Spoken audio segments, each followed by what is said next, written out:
2020ல 43,000 வித்த தங்கத்தோட விலை 2026ல இன்னைக்கு 1,12,000 தொட்டுருச்சு.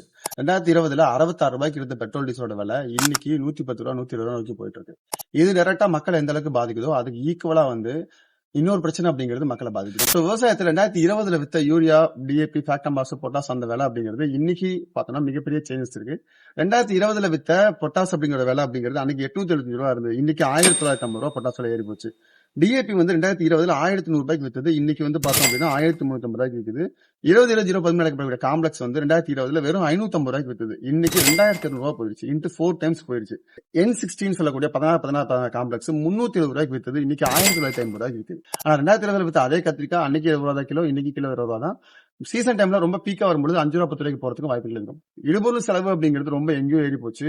ஆனா உற்பத்தி செலவு அப்படிங்கிறது அதனால அதிகமா போச்சு. அது மூலமா வரக்கூடிய அவுட்புட் எக்ஸ்பென்சஸ் அப்படிங்கிறது ஒரு 10 ரூபா செலவு பண்ணி 15 ரூபா எடுக்கிறதும் 15 ரூபா செலவு பண்ணி 15 ரூபா எடுக்கிறது ஒண்ணு கிடையாது. அப்போ விவசாயிகளுக்கு இன்டெரக்டா உற்பத்தி செலவு அதிகமா இருந்தனால மிகப்பெரிய லாஸ் விவசாயிகள் சந்திச்சிருக்காங்க. முழுக்க முழுக்க இந்த பத்தின ஒரு யோசனை அப்படிங்கிறது நார்மலா பீப்புளுக்கு கூட நம்ம எதுவுமே யோசிச்சது கிடையாது.